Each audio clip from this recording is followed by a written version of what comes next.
morning, good evening. I don't know what suppose. Morning. Okay, good morning. Dito po tayo ngayon. Galing tayo ng airport. Sinundo ko si Ariel. Hello, say hello, Ariel. Hello. Hello.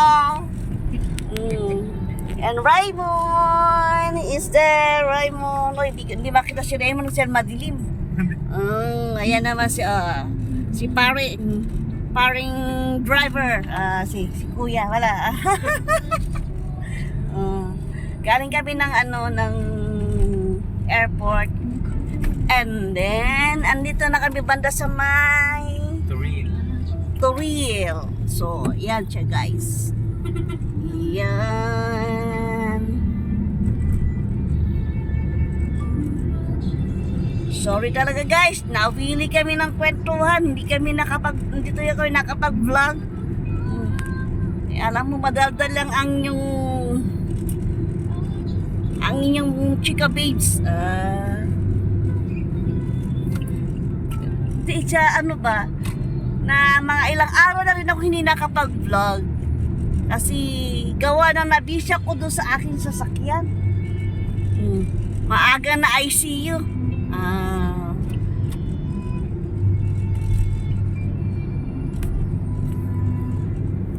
Ayan. Madaling araw ang time check. Ano pala tayo ngayon? 23. Di pa pala? Midnight? No, midnight na ngayon. Alauna na.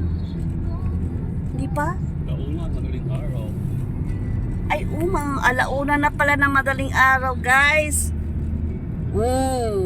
Pero ang mga wak-wak, gising pa. Ito guys, ayan. Nakita natin ang kalsada ay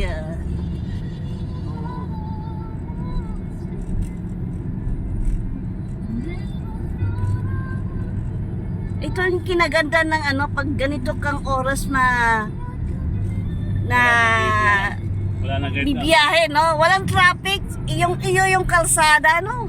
Wala na yung mga tanker na mga Ang alin yan? mga tanker ng nyug. Dati nakahambala rito nung araw nung wala pa yung kasagingan eh. Oo.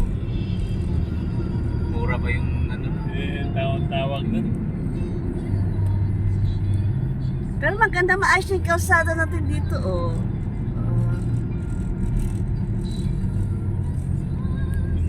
Bumibili ng nyug na buo na.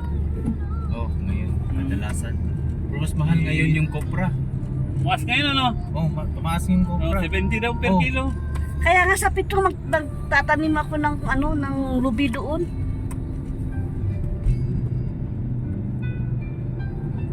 Tumaas yung kopra kasi kadalasan binibaker na lang yung mga niyog. Yung baker ganon? Nakalisin dito sila ng ng araw.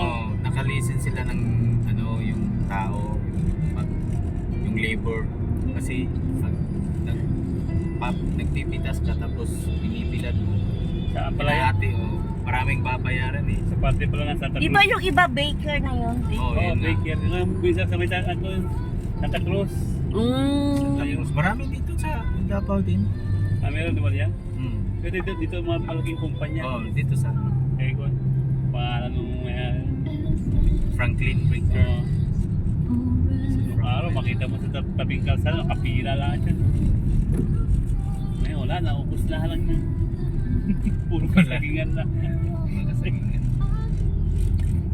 Ano ba mayroong mga... Rin, yun sa produkto ng mga, yun sa tabi ng kalsada, yung mga buko juice. Ang lakas ng dun sa downtown, sa Davao. Downtown. Marami nang nagbubuko juice kasi yung ginagawa na lang yung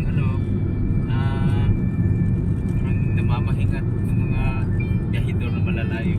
Gaya ng mga truck, ng mga private na sasakyan. Nagme-merenda na lang sila pag makita nila Yan ang malakas. doon sa Rojas, marami din naman nun.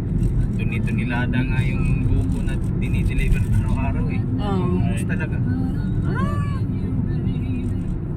Yung yun sa advantage ng yun. Tapos mabenta mo pa ng dalawang O, buo na. 20 tapos 25 yung isa, yung buo. Tapos pag ginawa mong pangbuko salad na per kilo 150 to 200 ang kilo. Kasi yung sabaw, hindi mo pang gawin yung Mahal ang buko ngayon. mabenta. 35. Mabenta. Wholesale na yun 20 to 25.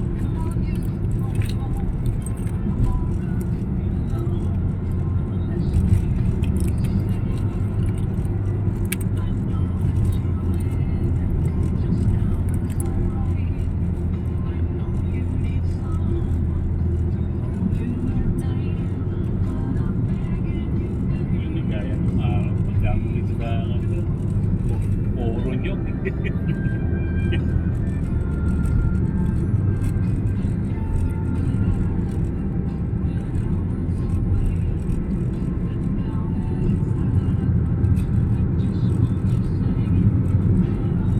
Yan. Itong mga kasama ko dito puro mga jet lag to bukas. Sino kaya knockdown dito sa dalawa?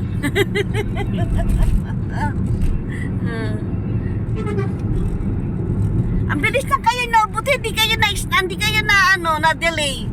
Wala. Hindi yan din eh. Ano kasi maganda kasi yung weather. Oo. Kung magsigig ulan sa kayo may mahangin, talaga ma-delay yung no? Maganda kasi yung ngayon, ang panahon. Nung si Ivan, delay sila, 2 beses sila na delay. Delay yung kanilang flight. Saka lakas agad na rin ng ulan.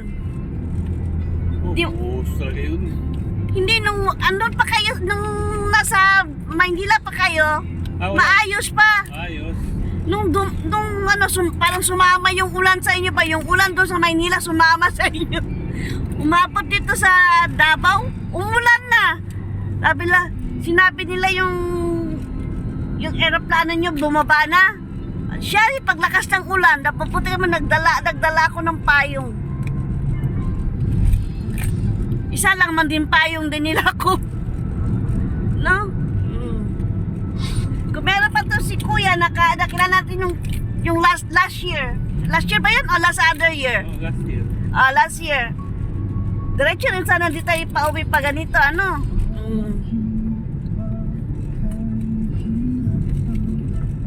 Ito si Manong kasi nalaman ko to si Kuya nung sinabi niya, taga saan ka po ma'am?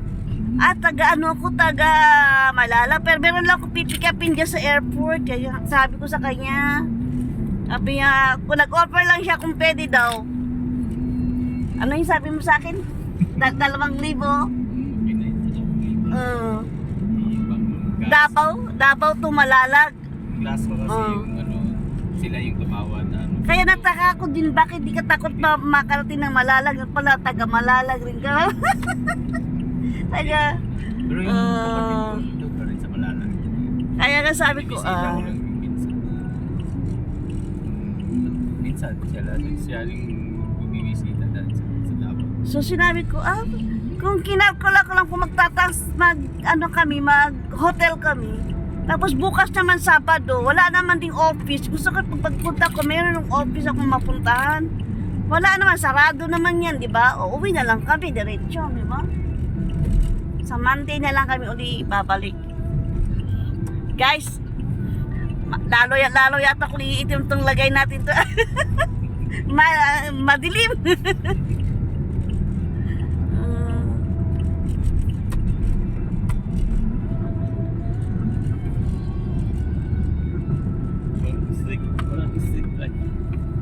Ha?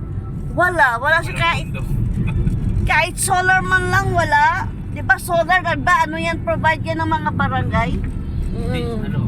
Sa Congressional yata yan. Ay, congressional pala yan? DPWH din yan. Usually. Pero iba kasi yung administration ngayon yung nagkumahawak ng mga budget is yung Congress talaga. Congress, Hindi kagaya nung una ni Duterte sa pina-prioritize niyo yung ano. Ito mo mga yan, oh, walang mga ilaw, oh. No? Naputulan siguro. Ayan guys, hanggang dito lang pa ngayon guys. Antabayanan pa niyo ang susunod na aking vlog. Cheers! Tutulog na vlog.